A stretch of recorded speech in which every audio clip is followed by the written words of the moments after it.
Boas, pessoal. Então, isto é a minha folha de registros e é um pouco diferente daquela que eu vos dei acesso, porque entretanto eu já fui fazendo algumas alterações no meu fecheiro original. Isto era o meu fecheiro original. Como vocês podem reparar, eu tenho aqui, além dos passos, tenho aqui uma coluna para contar as minhas horas que faço, as minhas horas não, os quilómetros que eu faço de bicicleta, porque como faço regularmente bicicleta, acaba por ser também um gasto extra para eu ter aqui em consideração nas minhas análises.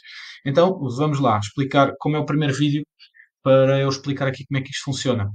Do meu lado esquerdo tenho a fase em que estou, aqui esta fase. Estou na fase de bulk 29, ou seja, estou há 29 semanas num processo de bulk, portanto, num processo de construção de massa muscular. Há 244 semanas que eu registro o meu processo de treino nesta folha de Excel. Aqui temos segunda, terça, quarta, quinta, os dias da semana, o dia do mês. E temos aqui peso corporal, a média de peso corporal, vou aqui para cima para ser mais fácil de vos explicar.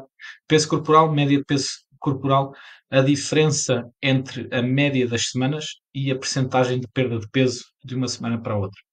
A percentagem de massa gorda é um valor que a minha balança dá e eu registro aqui, não porque eu acredito muito neste valor, mas porque eu fico com uma noção a nível de retenção de água e tudo mais, porque isto dá mais os valores de retenção de água do que realmente massa gorda. A média, a diferença da média e os quilos de massa gorda que eu tenho, tendo em conta a percentagem. Vamos assumir que é verdade. Aqui temos as metas de calorias. Neste caso estou com uma meta de 3.600, que eu realmente ingeri, a média de calorias ingeridas diária e a diferença entre a média e o objetivo inicial. Quantidade de passos diários e a média, quantidade de quilómetros de bicicleta e a média não, o total dos quilómetros que eu fiz na semana, quantidade de horas de sono e a média de horas de sono, quantidade de hidratos consumidos, média de hidratos consumidos e, desculpem, quantidade de hidratos consumidos, a meta de hidratos para consumir e a média que eu consumi realmente. Portanto, isto é a meta e isto é a média que eu fiz. Mesmo para as proteínas e para as gorduras e alguma nota que eu queira colocar aqui.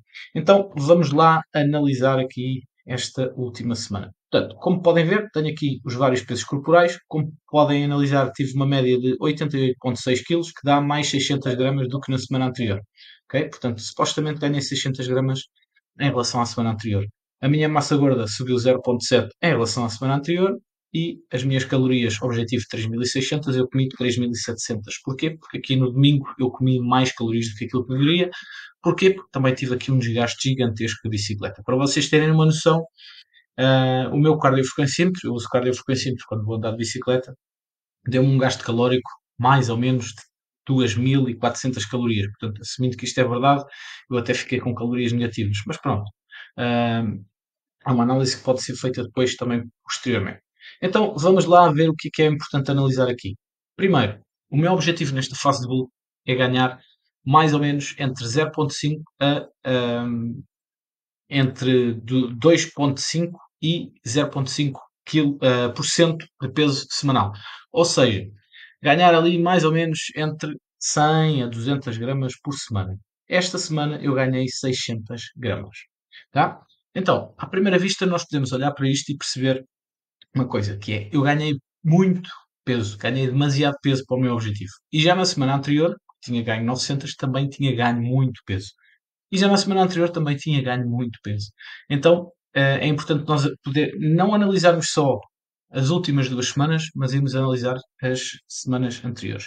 E como podem ver aqui, eu tive aqui 2 semanas a ganhar muito, uma semana que perdi muito, e aqui o importante é nós tentarmos perceber qual é a velocidade de ganho de peso nas últimas semanas. Então, o que é que eu posso vir aqui analisar? Primeiro, esta semana em que eu tenho aqui 3 dias sem pesagem, foi uma semana em que eu tive 4 dias de férias. Okay? Não tive pesagens corporais porque tive de férias, que coincide com Páscoa. Nestes dias eu não tive contagem de calorias, como vocês podem ver aqui também. Não tenho contagem de calorias. Então, não tendo contagem de calorias, não tendo pesagem, eu fico um bocadinho às cegas. Então, o que muito provavelmente aconteceu aqui é que eu comi um pouquinho mais do que aquilo que eu deveria. Tanto que, vocês podem olhar aqui e ver que o meu peso estava aqui, antes da semana da Páscoa, estava aqui ligeiramente inflacionado. Estes dois, como vocês podem ver, a minha média deu 87,1 e eu acabo a semana com 87,4. Isto quer dizer que o meu peso está ligeiramente inflacionado no final da semana e continuou inflacionado aqui nestes dias e ainda subiu mais. Eu lembro-me perfeitamente deste dia, foi um dia em que o meu jantar foi muita comida, tá? Eu comi muito ao jantar e isso fez com que neste dia o meu peso subisse muito. Como podem ver, eu subi 1 quilo. Tanto no dia a seguir o peso desceu 1 quilo novamente e o peso até estava aqui com tendência de descida. Acontece que eu vou de férias, deixo de ter pesagens e a minha média deu 88 quilos. E estes 88 quilos estão claramente inflacionados por causa deste dia que eu tive muito mais comida do que aquilo que eu tive muito mais comida no jantar do que aquilo que deveria. Mais comida a nível de quantidades, não é a nível de calorias. Se bem que eu neste dia até acabei com 200 calorias a mais, mas não foi tão por causa disso, foi mesmo porque comi muita comida no final do dia. Então, comer muita comida no final do dia faz com que eu tenha no dia seguinte mais quantidade de peso, tá? E isso vai influenciar a minha média. Portanto, eu tenho que ter atenção na forma como faço a leitura das médias do meu peso corporal. Continuando aqui para baixo, o que é que acontece? Depois da Páscoa, ou seja, depois de ter 4 dias sem treinar, 4 dias a comer sem contagem de calorias, e como podem ver aqui, tive alguns passos, mas não foi assim nada de especial para compensar a quantidade de calorias que comia mais. E se vocês estiveram atentos às minhas histórias, quando eu estive de férias na Páscoa, na zona da Lausanne, eu comi realmente coisinhas a mais. O que acontece é que o meu peso começa inflacionado, como é normal. Tenho aqui 3 dias com o peso inflacionado. E aí ele vai começar a descer. Como vocês podem ver, de 89 para 88,4, 88,3, 88,2, 88,2 e hoje 87,9. O que é que isto quer dizer? Que estas 600 gramas de peso que eu ganhei nesta semana, a nível de médias, na realidade são 600 gramas falsas. Porquê? Porque o meu peso real andará mais próximo dos 87,9, 87 qualquer coisa, do que propriamente dos 88,6. O que é que eu quero dizer com isto? Analisando aqui ao detalhe. O que eu observo daqui é que realmente eu tive um peso médio semanal de 88,6, mas na realidade eu acredito, analisando aqui estes valores e analisando o que foi estas semanas aqui de trás, repara, na semana antes do Natal eu tinha 87,1 quilos, na semana do Natal não, da Páscoa, peço desculpa, depois ganhei 900 gramas e voltei a ganhar 600. Neste momento, eu estou, hoje, acordei com 87,9. Muito provavelmente o meu peso amanhã vai continuar a descer. Tá? O que é que isto quer dizer? Que o meu peso real, se calhar neste momento, deve estar nos 87,6, 87,8. Tá? Isso quer dizer o quê? Quer dizer que serão umas 800 ou 600 gramas a mais do que esta semana antes da Páscoa. Ou seja, uma, duas, três, 4 semanas, ao fim de 4 semanas, eu teria ganho mais ou menos 600 a 800 gramas. Se o meu objetivo é ganhar entre 100 a 200 gramas por semana, se isto for a verdade, eu estou a ganhar o peso que eu quero semanalmente nestas últimas 4 semanas. Tendo em conta que tive uma semana de Páscoa, em que não houve treinos, em que não houve passeios de bicicleta, em que o gasto calórico foi muito mais baixo e possivelmente o consumo calórico até foi mais alto. Isto quer dizer o quê? Que a nível de ajustes que eu possa ter que fazer calorias, tendo em conta a velocidade de peso que eu quero ganhar, eu vou manter tudo igual. O que é que eu vou fazer? Meta de calorias para a próxima semana, vou manter as 3.600 calorias. Isto porquê? Porque é previsto que eu continue a fazer os meus passeios de bicicleta, que faça pelo menos uns 150 km, que continue a fazer os meus passos, que faça pelo menos 8.000 passos diários e que eu continue a fazer os meus treinos de musculação normais. Portanto, tendo em conta e assumindo que realmente o meu peso vai descer agora para 87,6, 87,7 mais ou menos. Tá? Tendo em conta isto, o meu peso real será mais ou menos 87,7, 87,6, 87,8, mais ou menos por esses valores. Se isso for a verdade, então eu estou a ganhar peso na velocidade que desejo. Tá? Agora vamos aqui para o lado. A nível de sono, como vocês podem ver, tenho estado mais ou menos com médias boas. 7 horas e 20, 7 horas e 20, 7 horas e 12, 6 horas e 54. Está ali muito perto das 7 horas, portanto, a nível de sono está tudo ok. A nível de quantidades de hidratos, proteínas e gorduras, o que é que eu tenho aqui? Proteína meta 160, estou com 170, portanto, tenho uma meta boa de proteína. estou com os hidratos um pouquinho abaixo daquilo que seria o objetivo, mas estou com a gordura acima. O que é que isto quer dizer? Que eu estou a compensar o facto de não estar a comer tantos hidratos com o facto de estar a comer um bocadinho mais de gorduras. E aqui o importante é eu ter as metas calóricas no sítio. E neste momento tenho. Portanto, a relação entre hidratos e gordura não é a coisa mais importante deste processo. O mais importante realmente é eu ter a proteína na quantidade certa e as calorias na quantidade certa. Se depois vou buscar mais calorias às gorduras ou aos hidratos, eu já estou com muitas calorias e é muito mais favorável para mim, muito mais fácil para mim ir buscar mais calorias às gorduras e menos aos hidratos. Então, eu neste momento tenho muito mais facilidade em buscar as calorias às gorduras. E como vocês podem ver, nas últimas semanas é isso que tem acontecido também. 45 é a minha meta mínima de gorduras, eu tenho estado sempre a consumir entre 70 a 80, como vocês podem ver nestas últimas semanas, tá? Então, objetivos para a próxima semana, no mínimo 45 gramas de gordura, e manter as 160 gramas de proteína. Porquê 160 gramas de proteína? Porque numa fase de bulk eu não preciso consumir muito mais do que 2 gramas por semana, 2 gramas por quilo de peso corporal. E como eu neste momento estou com os tais 87 quilos, 87 vezes 2 estaria mais ou menos 174 gramas de proteína. No entanto, o recomendado de quantidades proteicas é entre 1.6 e 2.2, 2.3, mas como estou na fase de bulk e estou com calorias bem acima das minhas calorias de manutenção, não vejo porquê de ter valores muito perto dos dois. E como a proteína é o macronutriente mais caro e eu não tenho grande vantagem em consumir muito mais do que 2 gramas, basicamente é isso que eu estou a fazer. Porque na realidade, ali está, 174, 175, 180. Estou a consumir mais ou menos 2 gramas de proteína por quilo. Este é o meu objetivo mínimo de consumo de proteína por dia, que é 160. E o resto sobra-me aqui para os hidratos. Tá? Portanto, a nível de ajustes para esta próxima semana, tendo em conta os resultados que eu tenho, eu já percebi que a minha média de peso subiu 600 gramas, no entanto é uma média falaciosa, porque tem aqui estes tais valores que estão aumentados por causa de algum tipo de retenção ainda durante a Páscoa, tá? Que aos poucos durante a semana foi diminuindo até valores mínimos de hoje, que eu acredito que amanhã ainda vai diminuir um pouquinho mais. Inclusive, lá está, aqui os valores de massa gorda também desceram, isto prova também aquilo que eu vos estou a dizer. Portanto, a nível de calorias, vou manter tudo igual. A nível de metas nutricionais, vou manter tudo igual. A nível de metas de quilómetros de bicicleta, vou manter igual. A nível de sono, está bom. A nível de passos, vou manter igual. E agora vamos analisar aqui os perímetros corporais. Então, o que é que nós temos? A última semana, ora, vamos aqui ver uma coisa, que é, nós estamos na semana 244, e a última semana, 244, esta semana foi uma semana em que eu tirei perímetros, eu já não tirava perímetros há 3 semanas, portanto 2 semanas antes da Páscoa. Nessa altura eu tinha 86.6 e neste momento tenho uma média, isto são valores médios de peso, 88.6. Mas na realidade nós já vimos que a minha média de peso neste momento não é bem verdadeira. Portanto eu até poderia colocar aqui 87.8, por exemplo, para ter uma média mais verdadeira. Para ter um valor mais verdadeiro deste dia de pesagem, tá? Em vez de usar os 80, em vez de usar aqui a pesagem média, usar aqui um valor mais real, digamos assim. O que é que isto quer dizer? Quer dizer que eu em 3 semanas ganhei mais ou menos 1,2 kg.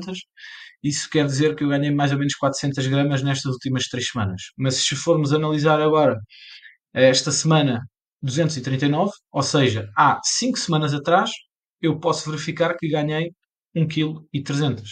1,3 kg em 5 semanas dá 200 e qualquer coisa gramas, que é dentro daquele que é o meu objetivo. Se formos analisar este quadro geral, eu estou basicamente há 33 semanas a comer mais calorias do que as minhas calorias de manutenção.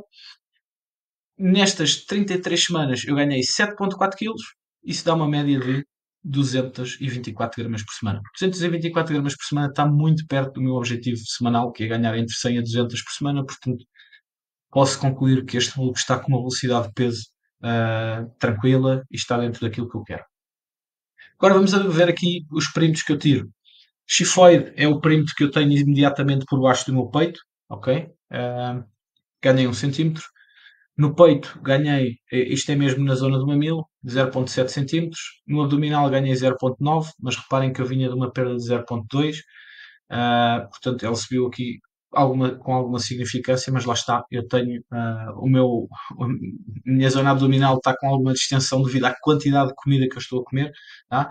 É normal, numa fase de bulk, nós aumentarmos o nosso perímetro de cintura muito numa fase mais tardia de bulk. Porquê? Porque estamos a comer muita comida. Temos sempre muita comida na zona dos intestinos, e isso faz com que haja ali um maior aumento do perímetro também, não só porque acumulamos alguma gordura, como é óbvio, mas também porque temos o nosso intestino sempre mais volumoso por causa da quantidade de comida que vamos ter que comer a mais do que na fase de corte. Tá? A nível do braço, o braço aumentou aqui ligeiramente, tanto o direito como o esquerdo. A coxa, o glúteo também aumentou aqui um pouquinho mais. A coxa também aumentou, tanto a direita como a esquerda, e o gêmeo também aumentou, tanto o direito como o esquerdo. Vamos aqui analisar valores desde o início do bulk. Portanto, nestas 33 semanas, 2.3 de chifoide, 2.9 de peito. O abdominal foi o perímetro que subiu mais, 5.7, mas como eu já vos referi, não é só porque ganhei gordura abdominal, também, mas não só, é porque também eu tenho muita comida no estômago, principalmente de manhã, porque o que eu faço muito é, é a forma como eu gosto de fazer a minha dieta, eu gosto de deixar mais calorias para o final do dia, porque tenho sempre aquela cena de não querer comer muito durante o dia, porque depois à noite posso ter fome e não ter calorias. Então eu tenho tendência para gastar mais calorias no final do dia do que durante o dia. O que é que isso faz? Faz com que eu coma mais comida no final do dia, e isso vai fazer com que eu depois, no dia de manhã, mesmo estando em jejum, eu tenha ali um bocadinho mais de volume na zona abdominal, e então acaba por estar aqui um valor mais alto. Braço, mais 1,9 cm, direito no esquerdo, mais 1,8 cm, glúteo, mais 3 cm, coxa direita, mais 2,2 cm, coxa esquerda, mais 1,9 cm. Portanto, os ganhos até estão mais ou menos similares a nível de perímetros, tanto do lado direito como do lado esquerdo. Tá? A nível de volumes de treino, eu tenho aqui os registros dos volumes todos, só que esta semana 243 é a última semana que eu tenho de registros. Ainda não coloquei os registros desta semana, que é a semana 244. Esqueci-me do meu bloco no ginásio, então não consigo fazer aqui o registro dos treinos. Mas basicamente, só para vos explicar aqui um bocadinho, o R são as repetições que eu faço no exercício. Neste caso, o primeiro é o lunge fixo para quadríceps. Quantas repetições eu fiz na primeira série, quantas repetições eu fiz, com que carga eu fiz e quão perto da falha eu acho que fiquei. Numa escala de 1 a 5, de 1 a 5, quer dizer, se eu fiquei a 5 repetições da falha, é 5. Se eu ficar a 7 repetições da falha, meto um 7, ok? Se eu ficar na falha, meto um 0. Eu acho que fiquei a uma repetição da falha, o mesmo acontece para a segunda série e para a terceira série e quarta série, caso haja exercícios com essas séries. Aqui tenho a quantidade de volume semanal que eu fiz para este exercício, neste caso o lunge fixo, ou seja, eu fiz 252 quilos deste exercício nestas duas séries, e aqui é a diferença para a semana anterior. Eu aumentei mais 28 quilos do que na semana anterior, que tinha feito 224. Ok? E depois isto é válido para todos os exercícios por aí abaixo. Ok? Estão aqui do vosso lado esquerdo. Tenho aqui um exercício em que supostamente baixei, perdi 56 quilos. Porquê? Porque na semana anterior tinha feito 856 e nesta semana fiz só 800. Vamos analisar porquê que eu baixei aqui. Então, na primeira série fiz 8 repetições com 40 kg, na segunda fiz 7 repetições com 40 kg e na terceira fiz 5 repetições com 40 kg. Se nós formos analisar na semana anterior, o que temos aqui é, fiz 12 repetições com 38, 7 com 40 e 3 com 40. O que é que eu quero dizer com isto? Que apesar de ter baixado o volume semanal total deste exercício, que ele é curl na máquina, okay, eu aumentei a carga da primeira série. Ou seja, eu baixei o volume total que eu fiz neste exercício porque eu aumentei a carga do exercício. Logo, isso não pode ser considerado como retroceder neste exercício de uma semana para a outra. Ou seja, eu não piorei este exercício de uma semana para a outra, eu, na pior das hipóteses, igualei. Mas eu acredito que subi. Porquê? Porque é muito mais difícil fazer com cargas altas menos repetições do que com cargas mais baixas, mais repetições. Tá? Tanto que nós vamos ver na segunda série eu fiz 7 repetições com 40, na segunda série eu fiz 7 repetições com 40, igualei a segunda série. Na terceira série eu fiz 5 repetições com 40 e na semana anterior eu fiz 3 repetições com 40. Portanto, eu melhorei a terceira série. Ou seja, muito provavelmente neste exercício específico, Fazer 8 repetições com 40 quilos é mais difícil, ou seja, é mais intenso para o meu corpo do que fazer 12 repetições com 38. Então, apesar de eu ter aqui um valor negativo no volume de treino semanal, eu tive uma progressão do exercício. Tá? O mesmo acontece aqui neste terceiro exercício do segundo treino, que é o crossover unilateral, em que eu baixei 65 quilos, mas, como vocês podem ver, eu fiz sempre com 42 quilos e aqui fiz com 42 quilos na primeira série, depois aumentei para 45. Ou seja, eu tive um bocado mais de intensidade no meu treino, tá? E, entretanto, na semana, isto são valores da semana da Páscoa, tá? Antes de eu ter ido de Páscoa. São os dois únicos valores negativos que eu tenho aqui de volumes e ambos acontecem porque eu aumentei cargas. Logo, eu tive progressão. Claro que eu não tive progressão total porque eu tive aqui 3 dias sem treinar, estes 3 dias, que foi a quinta, a sexta e o sábado, que são dias que eu costumo treinar e como tive de férias não treinei, então eu perdi volume nestes exercícios, nestes dias todos, ok? Mas pronto, estava de férias, está controlado, não há problema, tá? E basicamente é isto, pessoal. Espero que tenham entendido aqui como é que funciona aqui a mecânica dos ajustes. Para a semana vou fazer um novo vídeo com os ajustes, se calhar, claro que não tão demorado como este, porque eu neste eu quis explicar-vos um bocadinho a base de tudo, para depois nos próximos vídeos vai ser um bocadito mais fácil de vos explicar, não tenho que enquadrar aqui isto tudo, porque vocês já têm aqui um enquadramento do que é esta folha e de como é que funciona. Tá? Espero que tenham gostado e acho que vai ser super interessante para vocês podermos eu poder partilhar convosco todo esta análise da minha progressão, digamos assim. Semanalmente vou tentar fazer isto sempre que é para vos deixar um bocadinho a par do que é ou de como é que eu analiso o meu fecheiro, para vocês depois também poderem ter uma noção de como é que podem analisar o vosso, tá? Espero que tenham gostado e até já.